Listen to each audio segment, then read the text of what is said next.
कोतवाली पुलिस ने मुस्तैदी दिखाते हुए युवा नेता चक्राता कमलेश भट्ट को कहीं ना कहीं हिरासत में ले लिया है, इस कारण से ताकि आज सीएम साहब का जो प्रोग्राम है वो कहीं ना कहीं बाधित ना हो।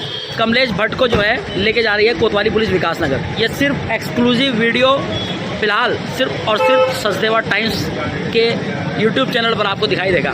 दोस्तों नमस्कार, आप देख सकते हैं कि हम लोग यहाँ पर इस समय बाड़वाला पुल पर है और यहाँ जो युवा है वो कहीं ना कहीं काले झंडे दिखा रहे हैं। सीएम साहब का प्रोग्राम है कहीं ना कहीं, और प्रदेश सरकार मुर्दाबाद के नारे जो है कहीं ना कहीं लगाए जा रहे हैं। दोस्तों, जहाँ एक और कालसी क्षेत्र में यमुना शरद महोत्सव में उत्तराखंड के मुख्यमंत्री पुष्कर सिंह धामी पहुंचे हुए थे, तो वहीं दूसरी ओर क्षेत्र में जगह जगह पर कुछ युवाओं ने, कुछ अन्य संगठनों ने और साथ ही कांग्रेस ने जगह जगह पर मुख्यमंत्री पुष्कर सिंह धामी के खिलाफ नारेबाजी और प्रदर्शन किए हुए थे, जिसका कारण एकमात्र था उत्तराखंड में हुई आयोजित भर्ती परीक्षाओं में धांधली।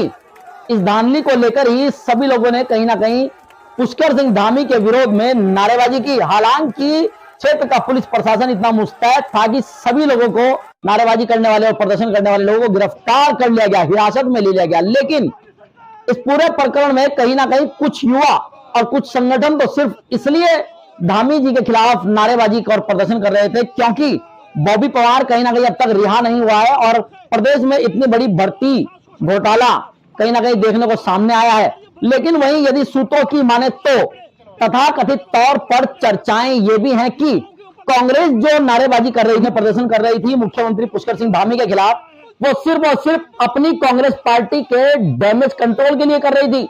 अब देखिए ये डैमेज कंट्रोल क्या है और क्यों कांग्रेस ऐसा कर रही थी।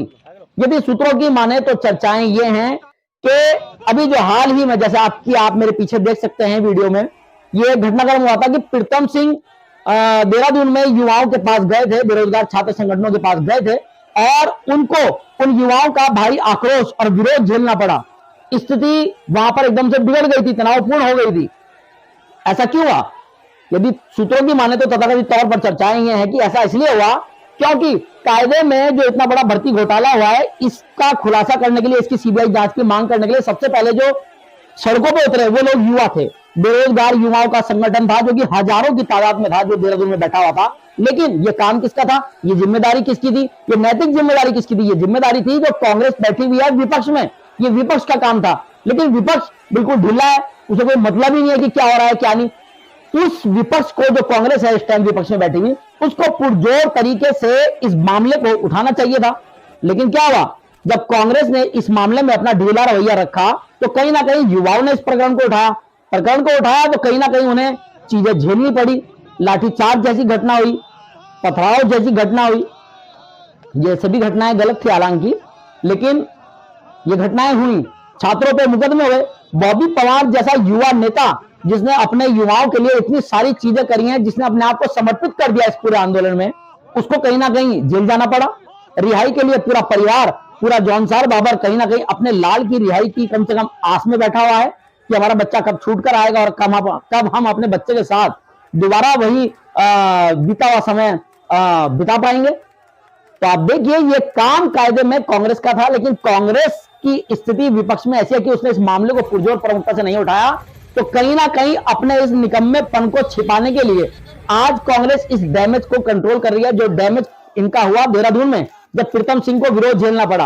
अब कांग्रेस जो अपनी बच्ची कुची साख है, उस साख को बचाने के लिए, अपने नाम को बचाने के लिए, जो प्रदेश में इनकी भूमिका है विपक्ष की, उस भूमिका की इज्जत रखने के लिए, उस भूमिका को बचाने के लिए अब इन लोगों को सड़कों पर उतरना पड़ रहा है। अगर यही काम ये लोग पहले कर चुके होते, अपना विपक्ष का दायित्व अगर ये लोग पहले निभाए होते, तो युवाओं को आज वहां पर देहरादून में बैठना ही ना पड़ता। ये जो पॉलिटिकल लड़ाई थी, ये पॉलिटिकल तरीके से इजीली चलती रहती, माहौल कहीं खराब होता, पथराव की कोई घटना नहीं होती, लाठीचार्ज प्रशासन को नहीं करना पड़ता। ये सब चीजें इसीलिए तो हुई क्योंकि कहीं ना कहीं विपक्ष निकम्मा था। प्रीतम सिंह को युवाओं का विरोध, आक्रोश ना झेलना पड़ता, लेकिन झेला क्योंकि करनी है ना, करनी तो भरनी पड़ेगी। तो कहीं ना कहीं उसी डैमेज को कंट्रोल करने के लिए आज कांग्रेस सड़कों पर है। ऐसा सचदेवा टाइम्स नहीं कह रहा है, यह संपूर्ण कहना यदि सूत्रों की माने तो ऐसी तथाकथित तौर पर क्षेत्र में चर्चाएं चल रही हैं, जिसके जिसको समर्थन सचदेवा टाइम्स बिल्कुल भी नहीं देता है और ना ही दे रहा है। लेकिन चूंकि तथाकथित तौर पर यह चर्चाएं क्षेत्र में चल रही हैं, तो आपको सुनाना हमारी जिम्मेदारी है कि क्या कुछ घट रहा है, क्या कुछ चल रहा है। बहरहाल अब पूरा मामला कहीं ना कहीं इस बात पर केंद्रित हो चुका है कि जैसे ही कहीं ना कहीं बॉबी पवार की रिहाई होगी और कहीं ना कहीं सरकार सीबीआई जांच के लिए भी निर्देशित कर देगी, तो ये चीजें, ये सभी जो विरोध है कहीं ना कहीं ऑटोमेटिकली खत्म हो जाएगा। तो देखने वाली बात होगी कि अब ऊंट किस करवट बैठता है।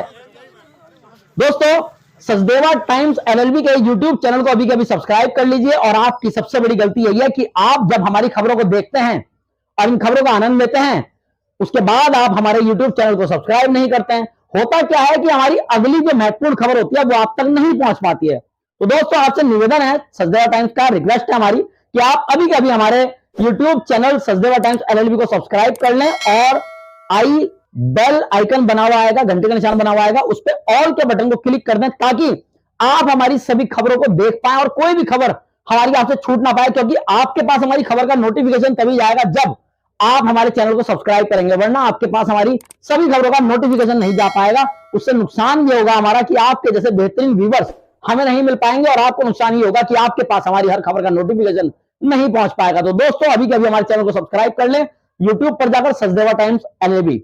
नमस्कार।